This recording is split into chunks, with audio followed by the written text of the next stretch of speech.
Silakan duduk. Shalom Bapak, no Bapak 1, 2, Ibu-ibu, ya selamat siang, selamat siang. Kita akan merenungkan bagaimana kita sebetulnya ada di dalam perjalanan hidup, tapi ada satu kegiatan yang sangat menyita kehidupan kita, ya, perjuangan yang menyita seluruh kehidupan kita. Kita akan buka firman Tuhan dari Mazmur 73. Saya akan membold beberapa ayat saja ya, karena 73 itu ayatnya panjang sekali ya. Tapi kita akan buka, tolong mulai Mazmur 73 ayat 3-5. Kita lompat-lompat, cuman tolong direnungkan walaupun ini lompat-lompat, karena ini poin-poinnya. Ayat 3-5 kita akan sama-sama membaca. Ya, ini Mazmur dari Asaf. Ya, semua Mazmur tidak selalu ditulis oleh Raja Daud ya. Ada banyak penulis kitab Mazmur. Nah, ini dari salah satu hamba Allah yang sangat saleh, namanya Asaf. Nah, mari kita sama-sama baca, tapi kita renungkan ya, jangan buru-buru seperti dikejar debt collector. Pelan-pelan nikmati ya. Mari kita baca. Sebab aku cemburu kepada pembual-pembual kalau aku melihat kemujuran orang-orang fasik. 3-5 ya.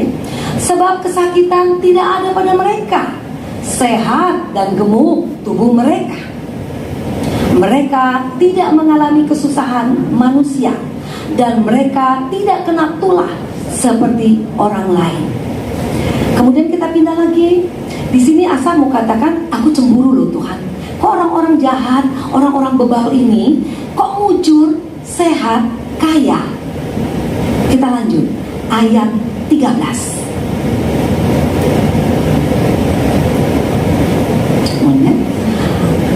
Asaf marah, dia ngambek sama Tuhan. Sia-sia, sama sekali aku mempertahankan hati yang bersih dan membasuh tanganku, tanda tak bersalah. Asaf betul-betul marah. Kok begini ya, gak adil. Next, kita akan masuk di ayat 17. Di tengah-tengah kemarahannya, di tengah-tengah ya mudi ya, dia kesal. Di ayat 17 dia mendapatkan sesuatu ini. Sampai aku masuk ke dalam tempat kudus Allah dan memperhatikan kesudahan mereka. Tentu mereka itu para pembual, para pembuat kejahatan, orang-orang bebal itu. Asaf marah karena mereka secara kasat mata kok running well, sehat, sukses. Dia marah tadi ya, sia-sia semua. Kemudian di ayat 17 dia bilang, aku lihat sesuatu. Aku lihat, memperhatikan kesudahan mereka. Sebetulnya di bawahnya banyak sekali. Buruk mereka, ya rupa mereka buruk di pemandangan Allah dan segala macam. Kita masuk lagi ayat 18-22. Boleh sama-sama nanti ya. Ayat 18-22. Ya, sesungguhnya dia mulai lihat, dia mulai menilai, dia mulai sadar. Yuk kita sama-sama baca. Sesungguhnya di tempat-tempat licin kau taruh mereka, kau jatuhkan mereka sehingga hancur. Betapa binasa mereka dalam sekejap, mata lenyap, habis oleh karena kedahsyatan. Sekejap mata tadi ya, sekejap mata lenyap. Seperti mimpi pada waktu terbangun, ya Tuhan, pada waktu terjaga, rupa mereka kau pandang hina. Kemudian ayat terakhir, atau saya bold dulu, ayat 23. Di situ, ya kita perhatikan, ketika hatiku merasa pahit dan buah pinggangku menusuk-nusuk rasanya. Ayat 23, ayat 22 ini masih, aku dungu. Akhirnya dia sadar, bego banget aku ya. Kok aku seorang hamba Allah, kok cemburu dengan kesuksesan orang-orang yang jelas-jelas berdosa. Tetapi itu semua proses yang kita alami. Kita sering belajar untuk hidup suci, kita sering kali belajar untuk hidup saleh. Kita terus melatih. Ketika kita jatuh, kita menyesal, lalu kita bertobat. Kita berjanji, lalu kita jatuh lagi. Kita menyesal, kita bertobat, kita berjanji, bolak-balik terus. Tetapi pada siang hari ini kita melihat seorang hamba Allah yang begitu saleh saja mengalami hal yang sama dengan kita. Sampai akhirnya dia bilang, ya aku dungu ya, aku ternyata nggak ngerti ya, aku kok jadi seperti hewan di dekatmu. Bayangkan saudara, Pak Asaf ini menyamakan dirinya dengan hewan. Dia nggak mungkin ya, kita makhluk mulia mau-maunya Pak Asaf mengatakan aku seperti dungu di dekatmu. Dia mengkomparasi, dia membandingkan betapa Allah tak mungkin salah, tetapi nyata aku memang seperti binatang, aku seperti hewan bodoh, tidak mengerti maksud Allah. Saudara, saya mau menggambarkan ada cerita seorang istri, relatif masih muda, sepasang suami istri yang tiba-tiba terbangun di pagi subuh sekitar jam 3 jam 4, dia lihat suaminya di sebelahnya sudah meninggal. Dia teriak, dia bilang, Tuhan, kenapa? Benar nggak ini mati? Tuhan. Intinya dia shock. Akhirnya dibawa ke rumah sakit, semua diidentifikasi memang meninggal. Dia merasa kan baru bercanda, baru ngobrol, baru doa bersama, kenapa tiba-tiba ini terjadi? Dia mengalami sebuah trauma, sebuah traumatis yang sangat dalam. Pada saat penguburan dan memberangkatkan suaminya, dia merangkai satu kata-kata yang luar biasa. Sekalipun dia menangis, dia menjerit, tapi dia masih mengatakan, Tuhan, saya nggak bilang orang ini orang Kristen ya, tetapi dia berkata, Tuhan, kau tahu tidak, aku belum pernah menemukan cinta sedalam cinta suamiku ini. Aku belum pernah mendapatkan, menerima, bahkan mengetahui ada cinta yang begitu dalamnya, seperti apa yang sudah suamiku lakukan bagiku. Lalu mengapa engkau ambil Tuhan? Lalu mengapa engkau rebut cinta itu Tuhan? Di mana keadilan itu? Dia berkata, tidak ada cinta seindah cinta yang pernah dialami dengan suaminya. Sesungguhnya, benarkah cinta seperti itu? Tidak ada. Saudara yakin? Masih ada? Ada? Ada, bahkan lebih dahsyat. Cinta Tuhan kita Yesus kepada kita. Cuman tadi saya bilang belum tentu orang Kristen, bisa juga orang Kristen, tetapi wanita itu ternyata belum pernah bertemu dengan cintanya Tuhan. Apalagi kita pada pagi ini, waski ibu-ibu, apakah kita mau lewat cerita pendek ini, kita mau meresapi bahwa cinta yang mungkin ibu-ibu masih nikmati sekarang. Kebetulan saya udah single fighter ya, masih dinikmati dengan pasangan hidup, atau mungkin dengan anak-anak, dengan cucu. Kita udah cukup bahagia. Tetapi pertanyaan wanita ini perlu kita jawab, bahwa wanita itu ternyata belum pernah menemukan apa yang dikatakan cinta. Kalau kitab Amsal, Mazmur mengatakan, cintamu Tuhan menghanguskan, artinya membara banget. Wow, pokoknya hangat, adem kalau kita dekat dengan cinta Tuhan. Nah, tentu di dalam menjalani rumah tangganya ada kerikil-kerikil ya, ibu ini bertengkar, marah, sebel, muncul masing-masing egois ya. Tetapi dia pernah bilang loh, dia bilang, enggak pernah aku temukan cinta seperti ini. Berarti saya lagi bayang-bayangin, kok selama aku punya suami ya 33 tahun sih, kayaknya aku gak pernah gitu loh deep in love gitu sampai gini banget gitu loh menurut aku sih ya. Wah, ini perempuan bilang gak pernah, belum pernah. Aku pernah pacaran, artinya dia cerita setelah itu ya, artinya baru ini kutemukan. Tapi mari pagi ini menjelang siang, kita jangan sampai ada di posisi yang salah seperti ini. Mungkin secara badani atau suami istri mungkin ya ada level suami yang bisa menampakkan harmonisnya, ya kan. Ada yang kalau jalan maunya pegangan terus, ya enggak, atau enggak hani gitu ya, begitu terus gitu ya, yang gitu. Aku kadang-kadang kayak pikir peyang gitu ya, yang gitu kan. Aku sih nggak, orang Batak nggak ada loh Bu, jarang yang begitu-gitu. Oh, orang Batak mah, lihat tuh, gitu. Emang kamu nggak lihat? Gitu, nggak ada yang hani-hanian tuh nggak ada. Jadi makanya saya bilang ini ilustrasi yang saya bilang lebay banget sih. Kayaknya mungkin saya cemburu kali ya. Ya gitu ya. Nah akhirnya gini, apakah di dalam kehidupan kita bercinta dengan Tuhan, saat pahit, saat manis, saat naik, saat turun, ada nggak jiwa kita, hati kita mau mengatakan sedalam apa yang wanita ini katakan? Pernahkah, maukah, pernah nggak ibu-ibu berjumbuhan dengan Tuhan?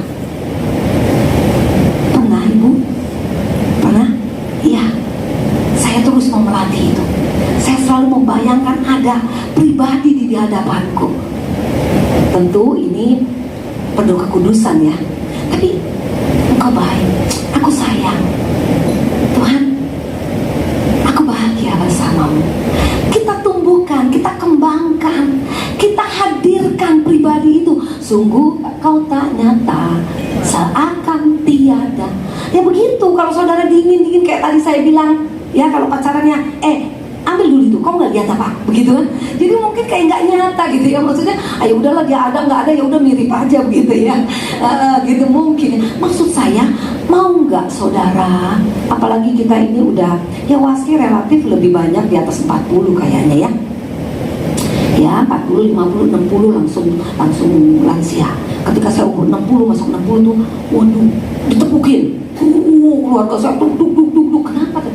Ini usia yang harus betul-betul kita awasi karena semuanya gratis katanya. Lansia gratisan katanya. Jadi kita perlu bergembira gitu. Artinya maksud saya, sebelum waktu itu terlambat, hadirkan, jadikan Bapa di sorga, Tuhan Yesus, kekasih yang begitu nyata. Ya, ayo kita bercumbu-cumbuan. Artinya, aduh indah gitu ya. Ya, ada seorang pendeta di Paul Choyonggi sampai meletakkan satu kursi kosong untuk Roh Kudus. Dia selalu akan bilang, Roh Kudus ada ya di sini. Begitu. Nah, ayo kita buat Bapak kau ada. Karena selain cinta yang membara, kebahagiaan yang tumbuh terus, kita punya perasaan takut akan Tuhan. Kita akan bertambah rasa takut itu. Nah, masalahnya bisa nggak? Banyak yang nggak bisa. Banyak yang nggak bisa karena mungkin tidak mau melatih. Latih, dia nyata ada. Kan lagunya cuma seakan, berarti betul ada. Ayo, setiap hal, setiap detik, setiap waktu, 24 hours in the presence of God, itu ada. Jadi kita nikmat, kita bahagia, sekaligus rasa takut akan Tuhan. Ada.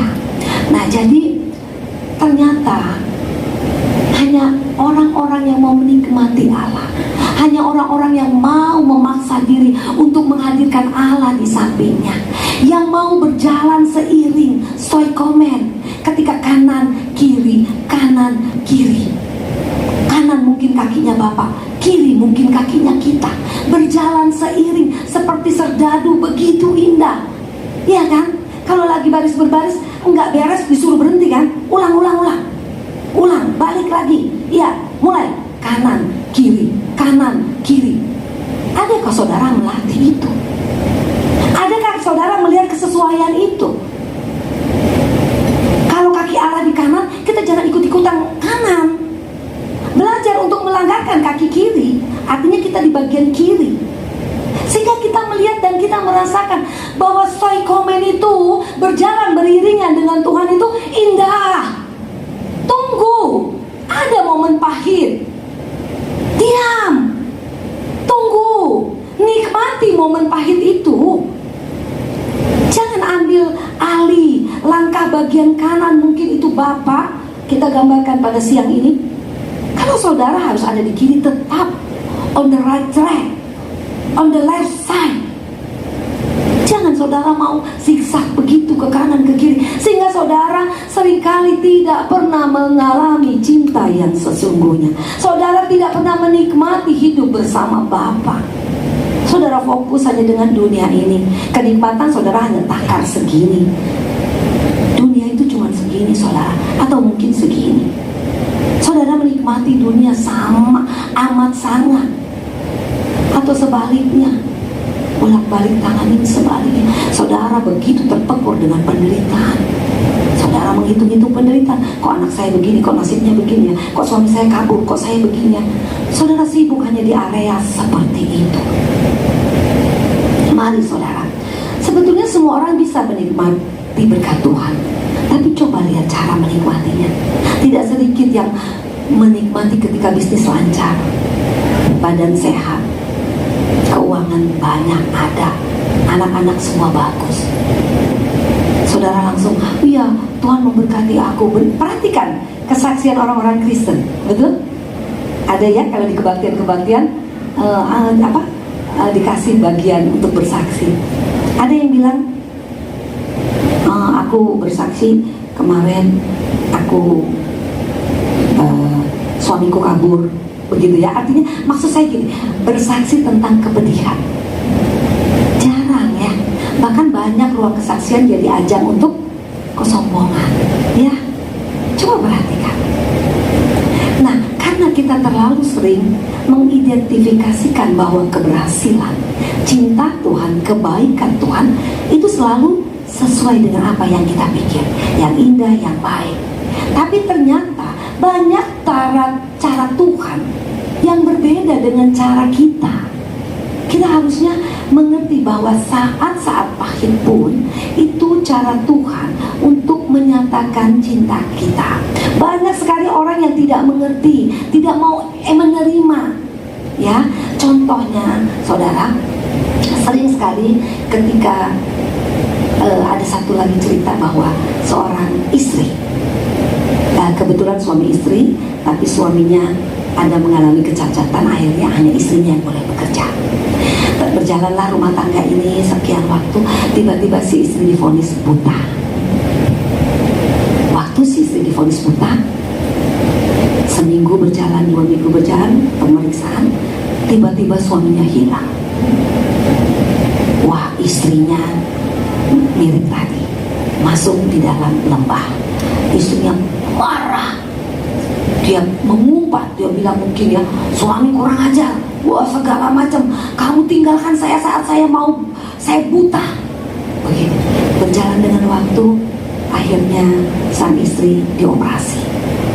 Dia mendapatkan penglihatan kembali. Singkat cerita, saat dia mulai membuka mata, dia melihat di rumah sakit, jendela rumah sakit, dia lihat samar-samar laki-laki, tapi matanya masih belum terlalu jelas. Dia lihat, dia bilang, loh, itu kayak suami saya. Itu suami saya. Dia pencet bel, dipanggil suami, panggil suster. Singkat cerita, laki-laki itu disuruh dipanggil ke dalam. Laki-laki itu berjalan pakai tongkat. Saya merinding. Suaminya masuk, suaminya memeluk, istrinya gebuk itu. Kamu kurang ajar, kamu apa? Kamu mau bilang kamu sakit ya? Kamu bilang kamu mau jatuh ya? Kamu tinggalin aku, kamu mau datang setelah mataku sudah disebut kudus, anak Allah. Kita loncat saja langsung 38. Sekalipun Maria syok, kaget, Maria berkata, sesungguhnya aku ini hamba Allah, hamba Tuhan. Jadilah padaku menurut perkataanmu. Lalu malaikat meninggalkan. Saudara bayangkan, di sini ada anak gadis. Saya dari tadi nyari-nyari nih. Kayaknya udah nggak pada gadis ya. Hah? Oh, ya mungkin. Oh ya anakku, oh ya kita kembali ketemu. Tiba-tiba anak, kamu hamil. Terus kamu muncul dari Roh Kudus, Coba, mungkin nggak? Saudara semua percaya nggak? Anak kita ini bilang, lu ini kayaknya begini ya. Saya dulu pernah bawa ODGJ gitu ya, kayaknya ke Grogol. Gini, zaman gini bilang Roh Kudus, Roh Kudus. Zaman dulu juga enggak. Maria bayarannya, Maria dan Pak Yusuf pasti rajam, dirajam mati. Awalnya saja sebetulnya itu sudah berdarah. Makanya waktu saya berkhotbah tahun lalu sih, Natal berdarah, banyak yang komplain. Betul, mana ada Natal berdarah. Natal kan bajunya merah sama hijau, terus nanti kuning, terus apa begitu ya. Pokoknya warna-warni. Nggak ada dong yang setuju Natal berdarah. Tapi coba saudara cermati. Ya ilah Maria begitu, udah tunangan cantik-cantik ya nggak? Nanti pestanya udah mikir kali ya, kayaknya di gedung mana, dia pakai baju apa. Tiba-tiba ada yang datang bilang, kamu bunting gitu ya, kamu hamil gitu ya. Dibilang pakai roh kudus, ya kan Bu? Belum tahu happy ending nih. Tuh dia kan lemes tuh. Dia bilang, bunting, hamil gitu kan. Nengok malaikat, nengok. Itu dibilang anak yang maha kudus. Bagaimana sih? Katanya. Pak Yusuf juga sama, mau diceraiin, tapi enggak, gabung aja. Kata Pak Yusuf, nurut deh, ya udah kita ini.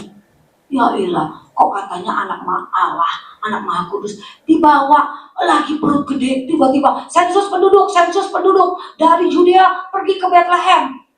Bu, kalau zaman sekarang naik mobil dari Yudea ke Bethlehem 2,5 jam, naik mobil, kayak dari sini ke Bandung. Ini nggak ada wush-wush loh. Ya ilah, gimana coba? Perut gede, pakai bukan onta ya, keledai ya. Ya, kalau onta kesian banget doa. Begini banget saya waktu ke Mesir aja nggak mau ke onta, beluk-beluk gitu. Ya bang, apa itu? Banyak apa itu? Batu-batu. Nanti mungkin turun.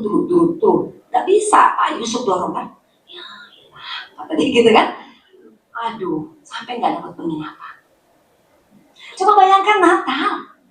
Kita yang ngasih nama itu Natal ya. Waktu itu Bunda Maria mana tahu. Itu.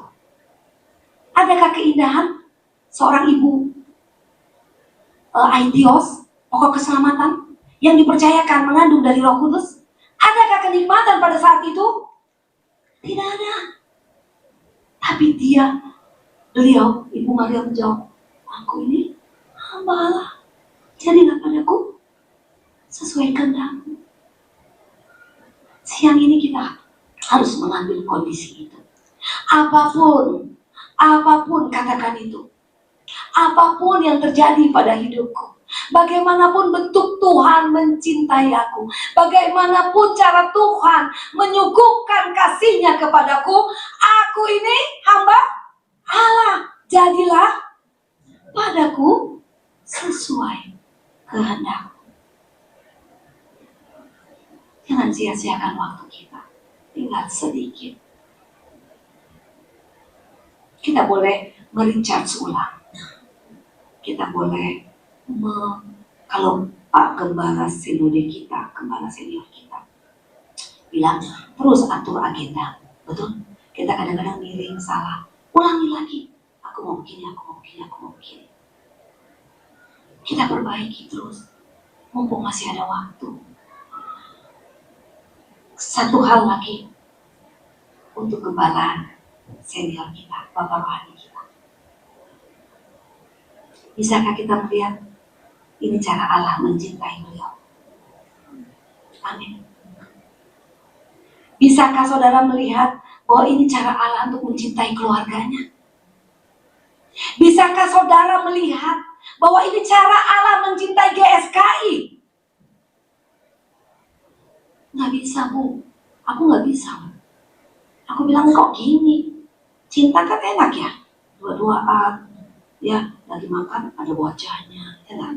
Lagi mandi di shower aja, gitu. Tapi bagaimana kita mau katakan ini cara Allah mencintai Pak Eras? Bagaimana kita mau mengimani bahwa ini cara Allah mencintai GSKI secara keseluruhan? Sinode yang baru terbangun 2018. Masih seumur jagung. Baru 7 tahun. Bagaimana gembala wilayah kita, tentu dengan ibu, bisa memutar semua. Bagaimana, di mana? Saya, mungkin cuma saya, di antara puluhan kita yang ada bersama di sini, mungkin hanya saya yang bilang. Mungkin. Tapi dengan segala hormat, dengan segala kasih, saya mau katakan, gak perlu ragu tentang mujizat. Namun ketika mujizat itu bentuknya seperti ini, saudara, percaya nggak, terima nggak kalau mujizat bentuknya seperti ini? Seorang ateis, tahu ya ateis itu apa? Orang yang tidak percaya kepada Tuhan. Tapi sebetulnya dia sudah percaya loh, Bu. Dia sedang percaya kepada kepercayaannya. Berarti dia tetap punya kepercayaan. Ya, kayak orang bilang, kalau orang nggak maju, sebetulnya dia mundur. Karena yang lain maju, betul? Hari-hari aja maju. Dia diam, sebetulnya dia mundur. Sama, ketika seorang ateis tidak percaya akan Tuhan, sebetulnya dia sedang bertuhankan akan ketidakpercayaan. Nah sekarang saya sedang mengaplikasikan khusus untuk kehidupan Pak Eras, dan yang tentu berdampak pada kita semua. Bahwa ini cara Allah mencintai beliau. Gak bisa kita ngerti, gak mau. Siapa yang mau begini? Siapa yang mau? Ingat lagu Suka-Sukamu Tuhan? Saya pernah di satu gereja, saya bilang, bisa gak sih kita nyanyinya bukan Suka-Sukamu Tuhan gitu. Suka-Sukamu Tuhan, Suka-Sukamu Tuhan. Lagu itu sebetulnya pedih, saudara. Bagaimana ketika Allah maunya begini? Itu kan artinya Allah maunya begini. Namanya juga suka-suka Tuhan. Saya bukan pesimistik, tetap kita akan terus berdoa, kita akan terus mempercayai pada waktunya indah, pada waktunya Tuhan. Jika itu masuk dalam rancangan Allah, jika itu baik untuk pekerjaan Allah, gembala Bapak rohani kita yang kita sangat sayangi ini bisa berbicara kembali dengan lancar. Beliau sudah mulai sedikit-sedikit ya Ibu Gembala ya, nyanyi begitu, menyebut 1-2 kata.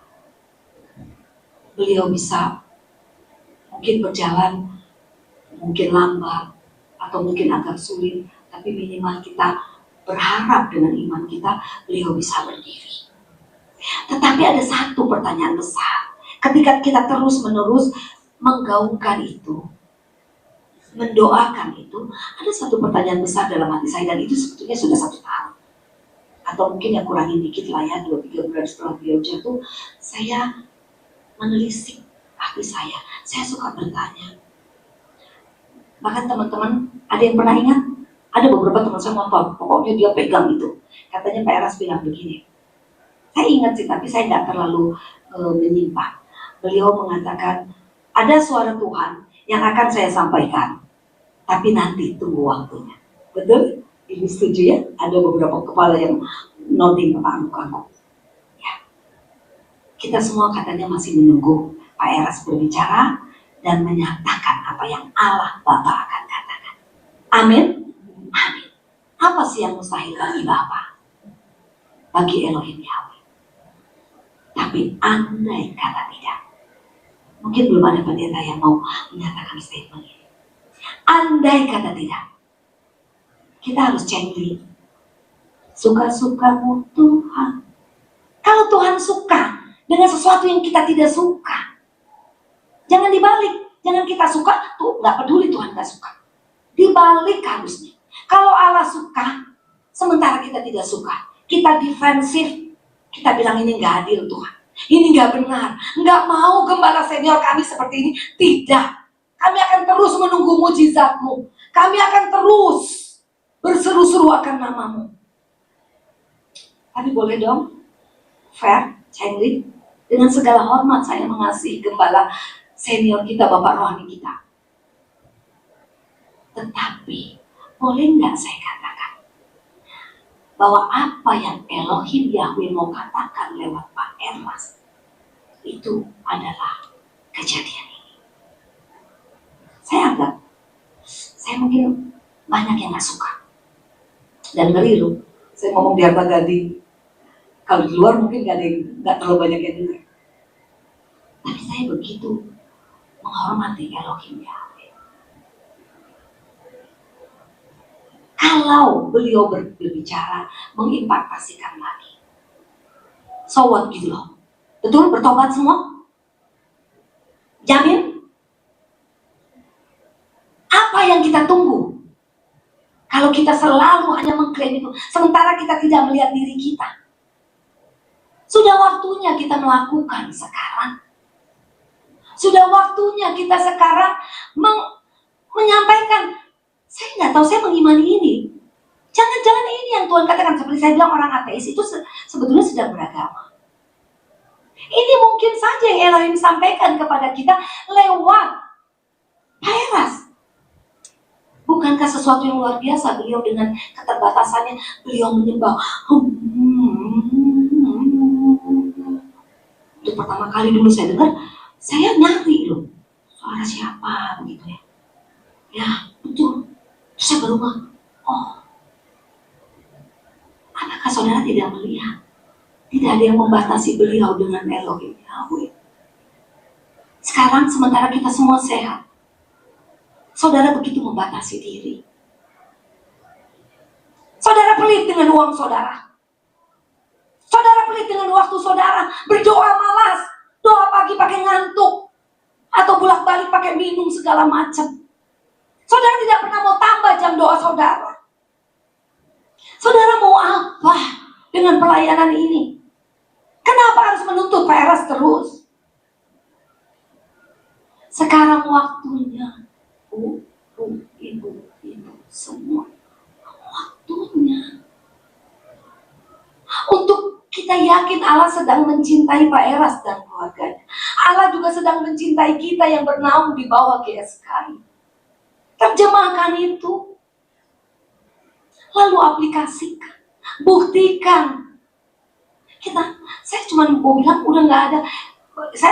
Kita tetap berharap. Tetapi betapa indah ketika saya katakan tadi story comment.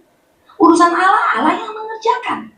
Mujizat itu tidak ada yang mustahil. Nothing is impossible. Tidak ada yang tidak mungkin bagi Allah. Tetapi kalau saudara dan saya tidak mengerjakan bagian yang tadi saya bilang on the left side, di bagian kiri kita tidak berjalan, di mana ada keselarasannya? Jangan selalu hanya menunggu Pak Eras. Kita semua bisa jadi pembicara, khususnya lewat kelakuan. Enggak perlu takut kalau suatu waktu sudah jadi pembicara. Tapi tentu kita bersama-sama bergandengan tangan untuk melatih hidup lebih kudus, lebih benar. Supaya apa yang kita katakan itu sesuai komen, seiring. Jangan banyak cangkem, banyak kali katamu, banyak kali ucapanmu kata orang Batak. Ya, jangan. Ya, ayo, ini waktunya saudara. Ya, saya mengundang tim musik sehingga WL. Kita akan menyanyikan lagu Gores Jiwaku. Kita akan bernyanyi bersama-sama, kemudian musik saja. Saya berpikir saudara, sudah waktunya kita dewasa. Jangan terus kita meminta dibimbing terus. Kita tetap berdoa. Karena tidak ada yang tidak diberikan oleh gembala senior kita ini kan. Yang membahagiakan saya selalu menggaungkan ini. Beliau jatuh di kamar mandi yang kecil. Beliau sering di hotel-hotel mewah. Orang masuk mobil kapal terbang aja bisnis kelas. Kenapa tidak di tempat mewah Tuhan tunjukkan pada dunia? Beliau ada di kamar mandi kecil. Di tengah keletihannya. Apakah kita masih terus meminta beliau untuk membuat hati kita senang? Impartasi dong Pak, sentuh dong Pak, rohnya Bapak tuh betul-betul ya. Bapak lewat, yush, gitu banyak yang bilang. Sekarang waktunya kita berikan buah itu untuk beliau dan keluarganya, supaya beliau. Saya sedih dengan kursi-kursi yang kosong. Saya sering melihat dulu hitam, artinya rambut-rambut hitam banyak, artinya kursi penuh. Tapi sekarang banyak lautan merah di dalam gedung, khususnya Arta Gading lantai 5. Kursi-kursi itu kosong. Mari kugores jiwaku. Tim Mulmet boleh munculkan. Mari kita sama-sama berdiri, saudara, kita akan mengakhirinya.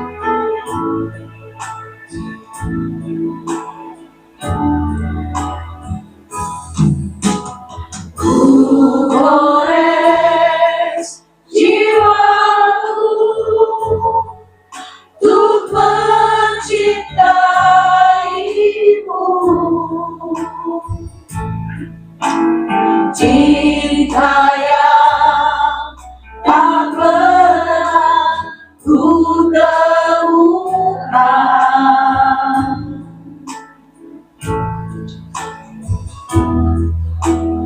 Ku pacu hasratku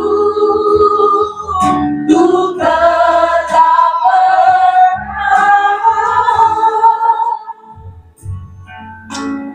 agar cinta tak pernah padam. Kemarau hidupku, kemarau hidupku, kemarau hidupku tak akan meredam.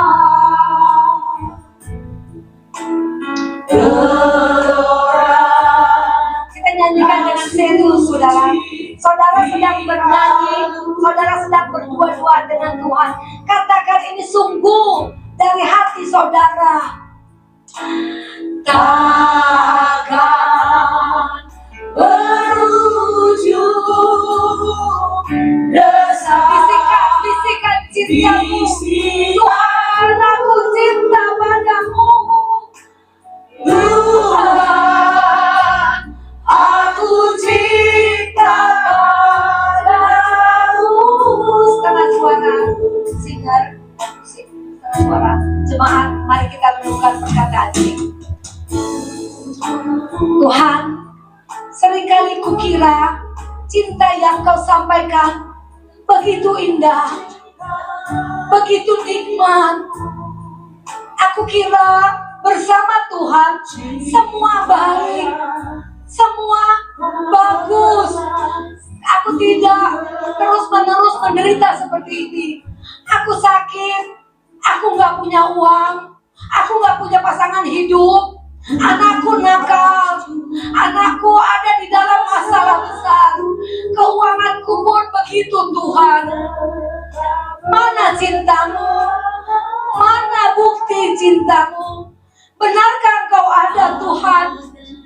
Tuhan, kadang-kadang aku seringkali tidak percaya. Kadang-kadang aku ragu, Tuhan.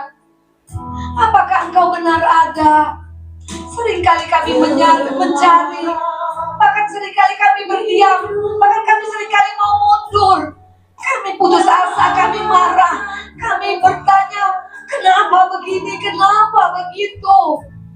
Tetapi Tuhan, siang hari ini aku mau sampai di titik klimaks berimanku. Kalau kami melihat gembala senior kami, bapak rohani kami, sesuatu yang tidak mudah, Engkau mengizinkan ini terjadi, berdampak sangat luas, berdampak begitu dalam. Tuhan, kami mau katakan, ini caramu menyatakan cintamu kepada kami. Kami mau masuk, kami mau menikmatinya, kami mau mengambil bagian. Terima kasih Tuhan, terima kasih. Saudara, bukan soal caranya, tetapi masalahnya saudara. Bukan soal bagaimana Allah mau membentuk saudara, bagaimana digores, saudara dilukai, saudara dibiarkan tanda kutip seperti ditinggalkan. Bukan, nggak terlalu penting caranya, tapi yang penting saudara dan saya. Apakah saudara mau merespon dengan benar? Apakah saudara mau merubah cara hidup saudara yang sudah begitu lama melukai hati Bapa? GSKI, kita kumandangkan sebagai gereja kebenaran. Namun benarkah kita mau melahirkan dari satu kebenaran kepada kebenaran yang lain? Mari biar lagu ini terus berkumandang. Kita berdoa sebentar. Mari biar kita menikmati cara Tuhan mencintai kita, yang merupakan perjuangan hidup kita. Kita akan berdiam diri 1 menit. Semua masing-masing katakan bahwa kita menyesal. Kita ingin memperbaiki semuanya. Kami akan mengambil bagian lewat gereja GSKI ini. Kami tidak akan membiarkan gembala kami, gembala senior kami, Bapak rohani kami menderita. Keluarganya, gembala wilayah kami khususnya di tempat ini juga bersama keluarganya. Kami tidak akan membiarkan gereja kami menderita. Kami berjanji, apa yang ada pada kami akan berikan. Kami akan lakukan bagian kami. Dan kami menerima bentuk Engkau mencintai kami. Jalinan cinta kita dan abadi. Jalinan cinta kita dan abadi. Jalinan cinta kita.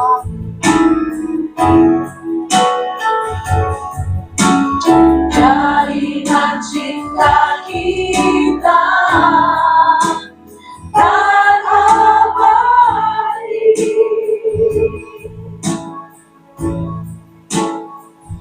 Bapak, hamba-Mu sudah berhenti Engkau pakai. Bapak, biarlah semua sungguh-sungguh keluar dari isi hati.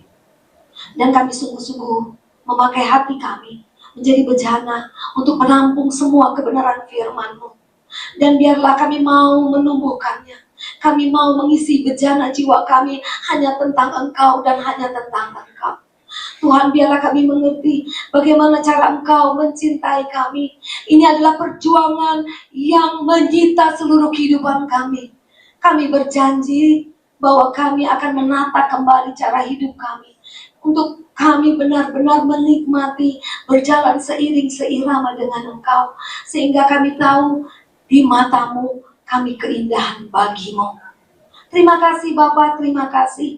Hamba percaya Engkau memberkati kami semua, khususnya ibu-ibu yang begitu setia mengikuti Waski.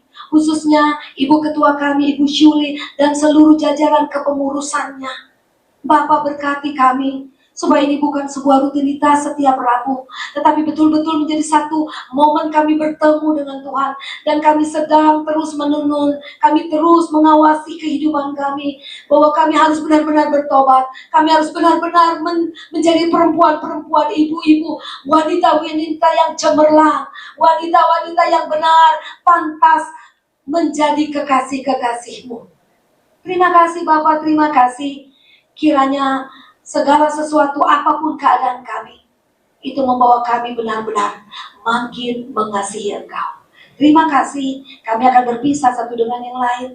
Hamba-Mu akan berhenti berbicara, tetapi Allah Bapa di dalam Tuhan Yesus melalui pekerjaan Roh Kudus, kami percaya akan terus menumbuhkan seluruh kebenaran firman-Mu pada siang hari ini. Di dalam nama Yesus Kristus Tuhan, kami berdoa, kami bersyukur. Amin. Amin.